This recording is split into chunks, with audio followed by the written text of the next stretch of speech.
Again, my name is David Gronefeld, and I'm interviewing my father, Wayne Gronefeld. We took a break just for a moment to check the sound and make sure everything was working correctly. It appears to be doing that. It appears to be working fine. So we were going to continue. I thought I would ask him to be a little more specific about his grandparent at this time and what he knows about or remembers about his grandparents. So that's, I guess, where we'll start. Okay. My maternal grandparents were Shade and Isabella Casper.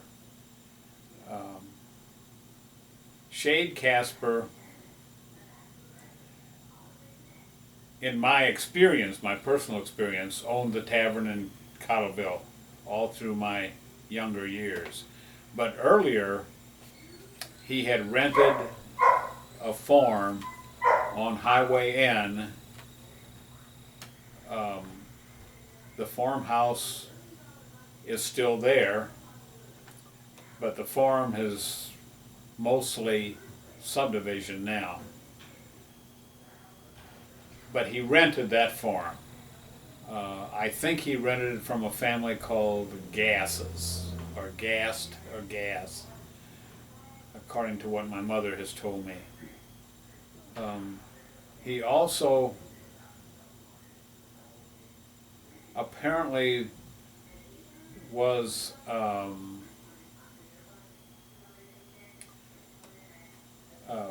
employed as either a worker or perhaps an owner of a threshing crew that went around and threshed grain for other people.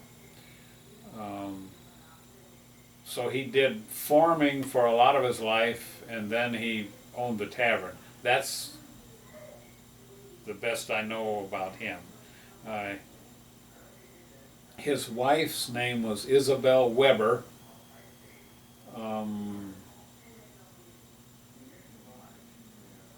Her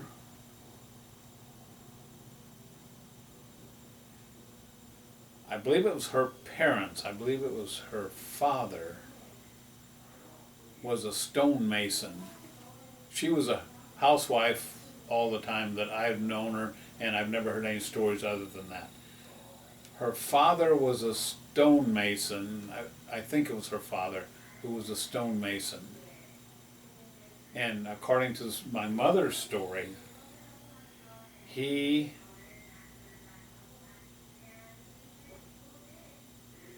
was one of the men who helped build the original stonework at the entrance, and there's some walls around the stonework in the entrance to Lindenwood University. I have some old volumes of Missouri history books, which I think I got from my grandfather Casper's estate. They had a sale after he passed away, an auction. And it tells about the Weber family, and one of them mentioned was a stonemason. So I'm assuming that was my grandmother's father.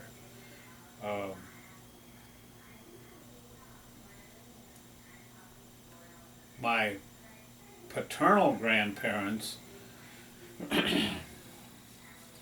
were Edwin and Ella Gronefeld. Her maiden name was DeCamp, Ella DeCamp.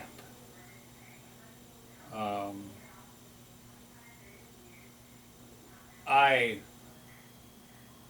never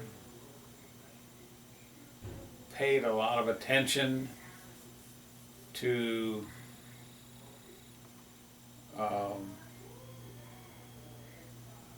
what they told me about their families. But I do know that one of my great uncles, Uncle Emil, was a bachelor, and he lived on Highway 94 where the VFW hall is now located. and that was their home place, as I understand it. And they lived in a 2-story brick house. And sometime, I don't know exactly when this was,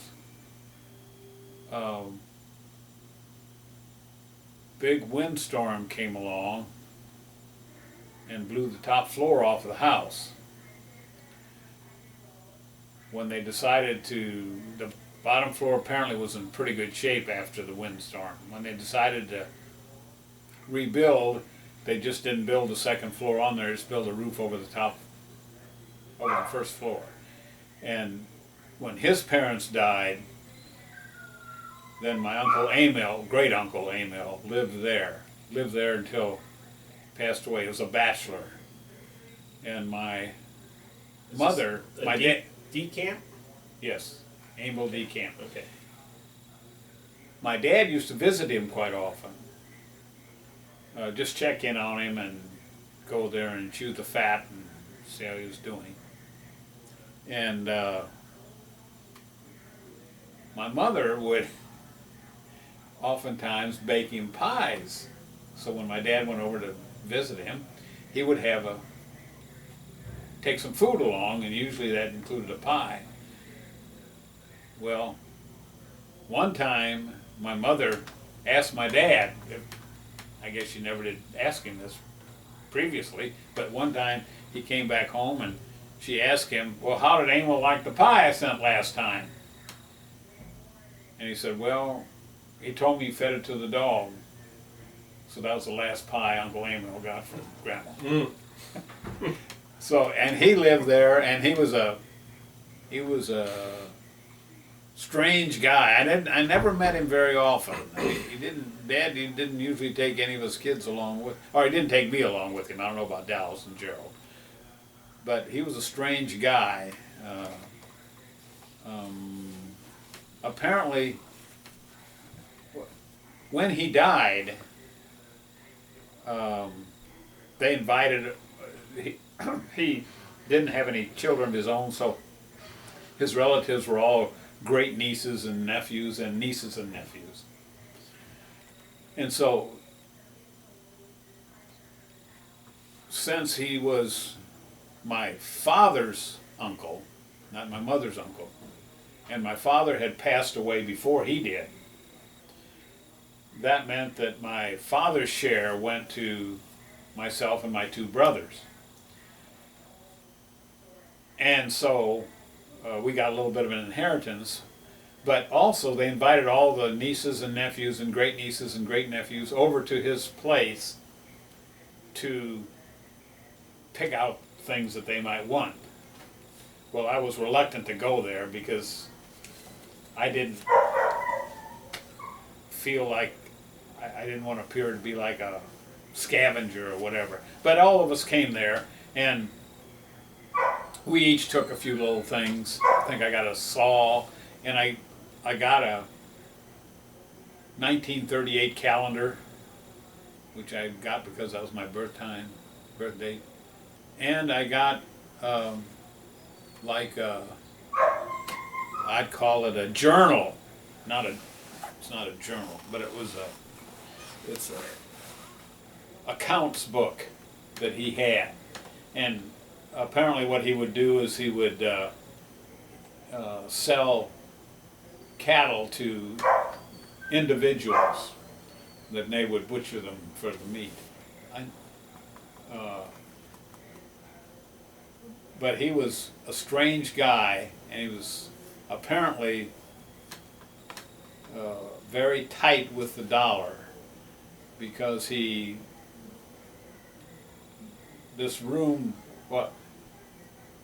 there was more than one room to the house, but he actually kind of lived only in one room, and it was all full of soot, because he heated with like it's designed as a wood stove, but he burned anything in there that he could find, including foam rubber.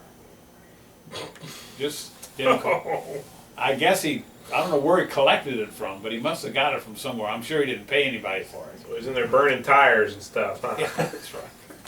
And so the whole place was just black, and that's another reason I didn't want to take too much stuff from there. But anyway, I think I better take him out. Okay. So let's shut off. All right. Take a break. We're taking a break.